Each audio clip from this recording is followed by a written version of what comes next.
Welcome back to Melbourne and the start of this 3-part series as we explore beyond Melbourne CBD. Beyond. Ooh, so curious. No, the story is basically we love Melbourne. We love the food, we love the coffee, the people are awesome, shopping, the vibe's good, and there's heaps of, obviously there's so many historic things and cool things to see as well as like unique activities. It's good times here. But this trip we decided that it was time for us to kind of go beyond the CBD and explore a little further, check out some cool locations and things to do. So that is exactly what we're doing today. We are heading off to the Yarra Valley. Woo! We've always wanted to go here. Yarra Valley is one of Australia's most popular wine regions, and it's only an hour away from the centre of Melbourne. There's over 160 wineries spread across 6,000 acres. But if wine's not your thing, we get it. Thank you. Like the same? Yeah, no worries. Thanks. We were worried it might only be about the liquid goodness as well, but it turns out there's a lot more going on than just wine. Can we just talk about cheeseburger empanadas? Because they're my new favourite food. Goodbye, Crookie. So we were stoked after doing some Googling and finding Yarra Valley Touring Co. and realising they're both locally owned and operated and also run a tour that goes to see so much more of the region. Craig offers a pretty unique guarantee. We do have a money-back guarantee that you will see kangaroos in the wild today, so... And has some of the best reviews we've ever seen online. Hi, I'm Stacey. Craig. Nice to meet you. Stacey. Pleasure to meet you. Hey, Dave. How are you, man? Thanks, man. No worries. So we're going to start the day with a visit to the Yarra Valley Dairy, and then after that we'll go around to Shandon. After Shandon, we're going to Yering Station for a wine tasting. You'll sample quite a bit of wine there. And then we finish the day with a fairly indulgent chocolate tasting. Mm-hmm. And then kangaroos. Yeah.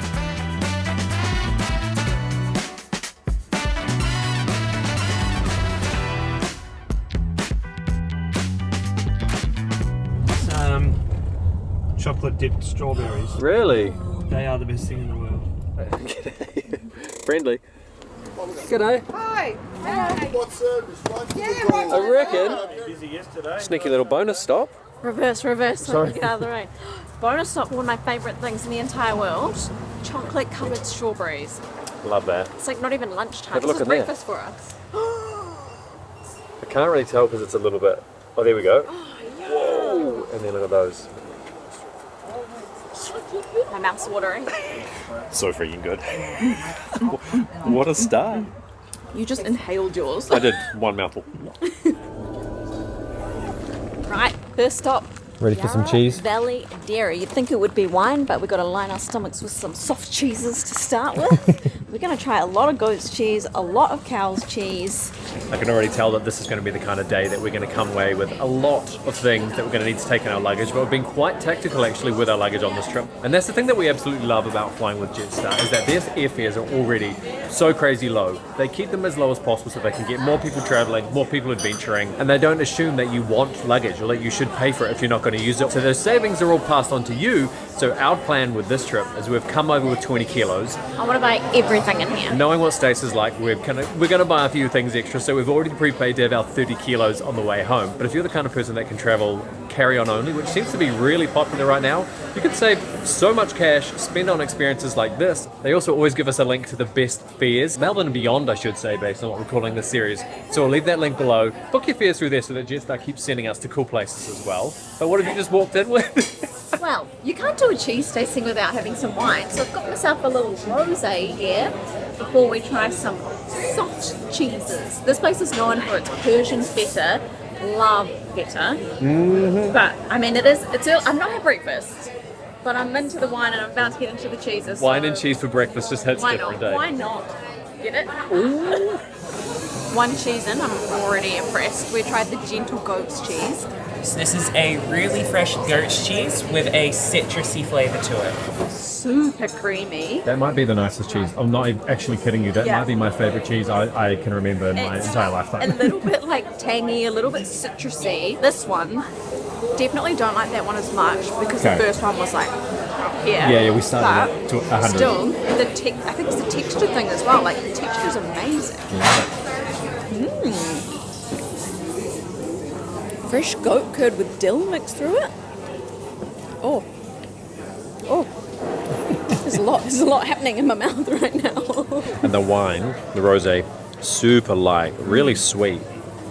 Champagne. Okay, that's it. You're not allowed to use that word anymore. Okay, that's right. Not champagne. Do not use the C word. They will get very upset. Welcome to Chandon.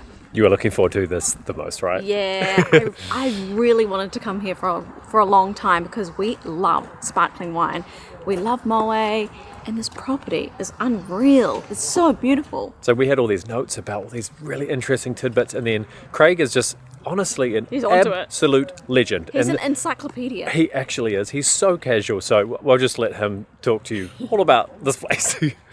In the 1950s, there was a worldwide shortage of champagne. Chandon in France decided to expand their business. 1986, Chandon found this property, and this was a rundown cattle station. At that stage, in 1986, there was only around 20 commercial vineyards. Now there's well over 200. And so a lot of the growth that we've seen here in the last 40 odd years is because of the investment of Chandon in this region, which really helped to establish and drew investment from other people. It's obviously not the best weather right now, but apparently when it's sunny out here, look at all those seats. Apparently it's a really beautiful spot. Wandering around out there and the vines. Oh, there's a second side to the restaurant over there too. Okay, so it's a little bit bigger than what I thought. But inside this spot here, every single wine glass, every little piece of display. Stace, this is the bag that Stace is obsessed with. Little wine bag. This is like my ultimate stop. The venue is absolutely stunning. Awesome as well because a lot of these wines you can only try and buy here. There's Love that. very few that you can actually buy outside of Chandon. So And sorry, the glassware. beautiful. There's a bunch of different tastings that you can do. We have a Blanc de Blanc, very citrusy green apple, dry finish, so it's a lovely refreshing drink. This is a vintage brut. It's got a lovely texture to it. Blood orange and navel oranges. Get black currant and spice at the back of the palate. So we call that Christmas in a bottle. So we got you got a really dry flight, which I have to say was my preference, and then we got a creative diversity or something it was called, and it was like a spritz. The orange kind of Shiraz. spritzy one was Aperol-ish, but with a Chandon kind of, delish. All very sweet, but Good yeah. food as well. Okay, can we just talk about cheeseburger empanadas? Because they're my new favourite food. Goodbye, Crookie. So if it's not obvious, we're a little bit, let's just throw it out there happy at this point, and we're about to go and do the actual wine tasting, where I think we're getting to try 6 wines as well. So yeah, it's only up from here.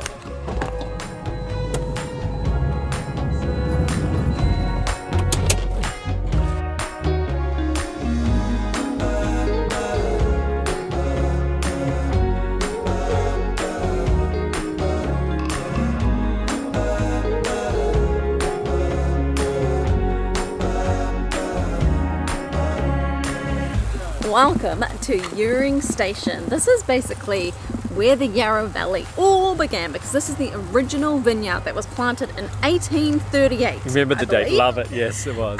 by a Scotsman. What a guy! Yeah, we do love a Couple wee of little Scotsmen. Scotsman, maybe from Aberdeen, not sure. But how cool that we get to visit this place. It's well known for its Chardonnay and Pinot Noir. Yeah, I can't remember the date, but there was a Pinot Noir competition, and these guys at Yarra Station went and entered in France, and they were the first vineyard winery outside of Europe to win that particular competition, and then it just blew up the entire region, and of course this place in particular as well. Awesome, I love that story.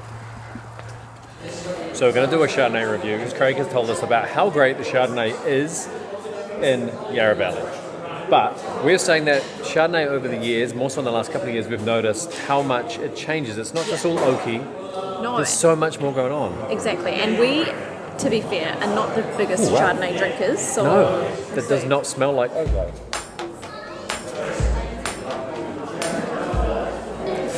fruity. Yeah, it's like zesty. Not oaky at all. Not No, heavy. that's bright. So if you blindfolded me and said taste this, I would would not almost even say say that's a That's Chardonnay. like almost a Pinot Gris to me. Yeah, delicious though. Interesting. That's what wine tasting is about. I love this stuff.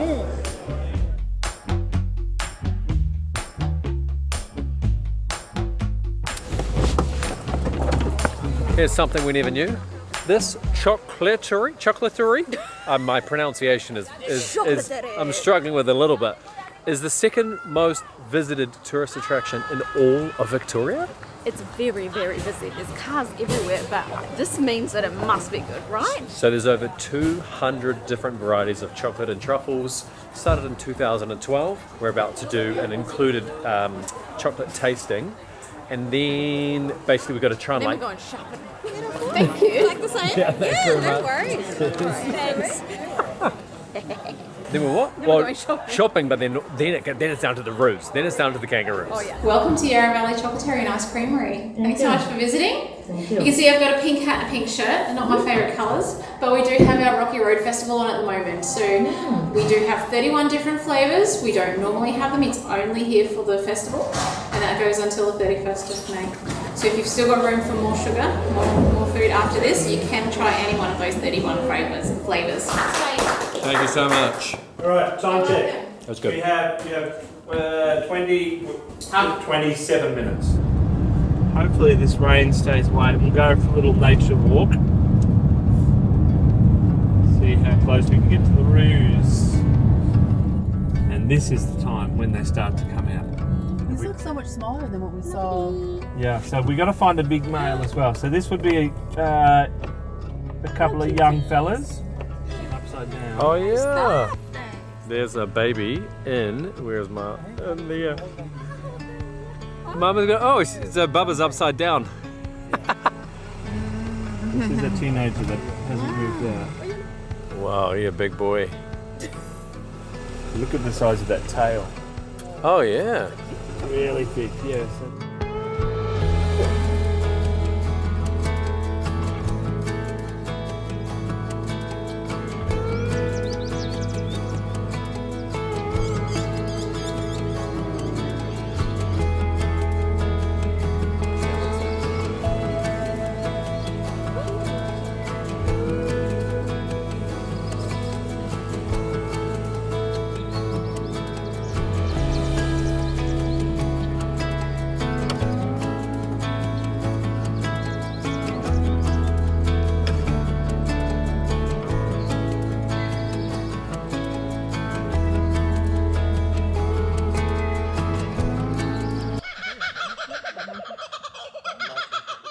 It seems more like monkeys than kookaburras. 10 minutes. Around the bathroom. Such a good finish to the day. Way to finish the day. Seeing mama kangaroos, baby kangaroos. This is the adventure that we wanted, right? We love the wine, and you can embrace it or you cannot embrace it, but to have that, like the whole day. A good balance of everything. Yeah, good times, good times. So if you're going to come here, come and see Craig. He's onto it, knows what's up.